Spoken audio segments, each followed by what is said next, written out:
There's nothing quite like witnessing a launch firsthand, and a handful of our reporters were lucky enough to be there during the launch of Chandrayaan-3 when it took to the skies from Sriharikota. And from the ground, they explained to us what the entire procedure is going to be looking like after speaking to Isro chairman, Mr. Somanath, as well on Chandrayaan-3's journey.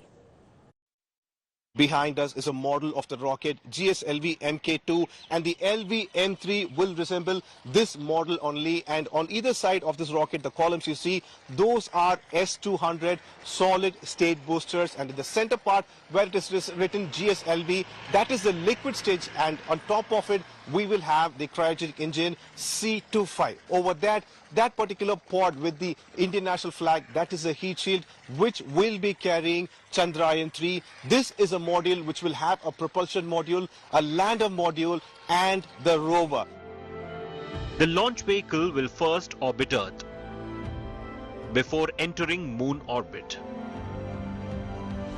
At the final lunar 100-kilometer circular polar orbit, the propulsion module carrying the launch module with the lander and rover will be launched through vehicle injection.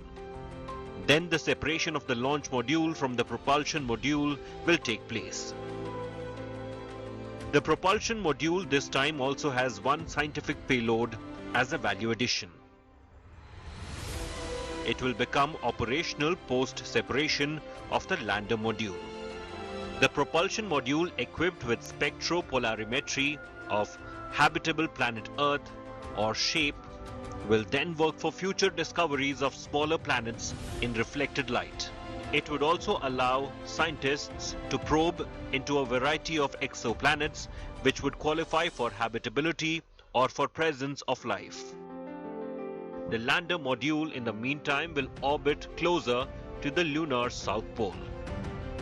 The main aspect of this this mission is to do a soft landing on the lunar surface, and this is the second attempt of Isro. Here also Isro has made it very clear that this time they are going for a failure-based model. They are calling this a failure-based model because whatever information that was gathered from Chandrayaan-2 has been incorporated to it. The issues with Chandrayaan-2 was called as error accumulation, which led to crash landing. It is not a failure. So all the lander module has to do is take a picture, compare it with the data that has been fed already into it, and it has only do final corrections to avoid any object that is 30 centimeters or bigger for a soft landing. Isro claims that as all other parameters have been successful, it is only going for a soft landing, post which releasing the rover on the lunar surface.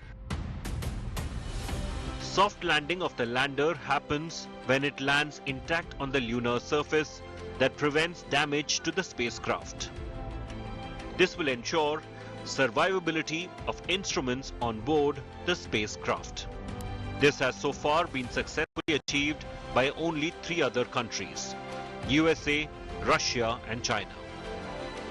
And the very important aspect is that Isro this time has given the lander a lot of space of deciding on its own, because the Chandrayaan-2 was designed to only land in an area 500 meters into 500 meters, but right now it has been extended to 4.5 kilometers to 2.5 kilometers. In that area, the lander can land. So all these parameters have been set. The main aspect of Chandrayaan-3 is for a soft landing on the moon surface, because every other parameters Isro has succeeded.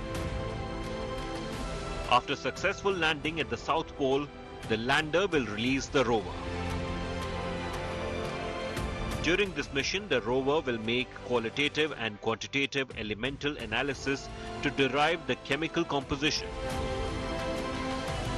infer mineralogical composition of the South Pole lunar surface. This is critical for mineral and chemical finding, as well as for future manned moon mission Gaganyaan of Isro. Chandrayaan-3 is all set to ensure that this sky is not our limitation. The mystery of the universe awaits beyond this for exploration.